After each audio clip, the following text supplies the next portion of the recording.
tu ni isim khia ding thulu pen singlam te tunga jesu si na chi thu hi ding hi singlam te tunga si na pen ki go na laka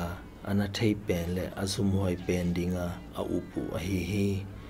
singlam te tunga ki khailum ding pa pen agwak tangin om sakwa mi pi maya azum hoi thei penin bol siau hi anung amai sa nimua asinglam te ding wasaku hi singlam te ahuamin pongzani bangki khi chiu hi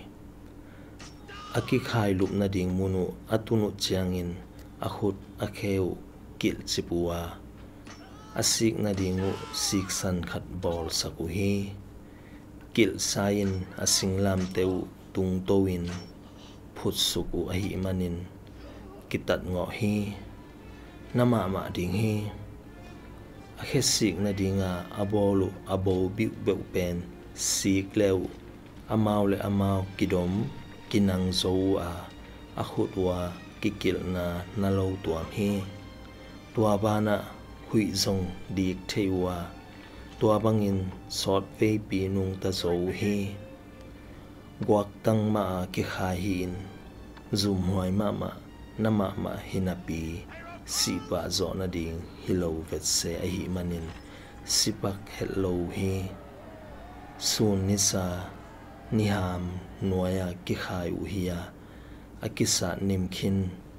sik tu kil to akikil khin a hi manin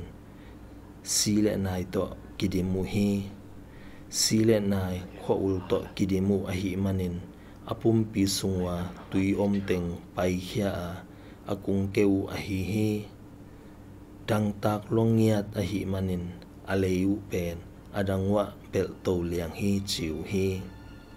jesu hong thuang na a hi le midang te a to kibang loin haksa zulai ding hi azani ta ka kipan a khol si banga ta keu khin a hi leitung mi khem pe wi mo na hai don a hi manin haksa sama ma hi tua bana zan thapain kisukai kitokaya kivwa in kichil phi hi amit kitun sakin hongwa kwa hiam genin chin zapi in pangbet ko pu hi linglukhu khusakua pumpeng to alutang pan sat gop suk lai u hi tua ling nam te pen let mat ni bang saw hi chilayu hi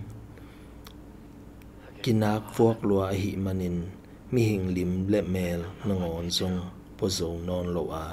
ngai ban na neng khat zong nei non lo hi simmo za pi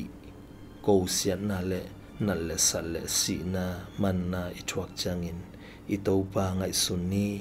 mo na abang vel lo pan zong thuak hi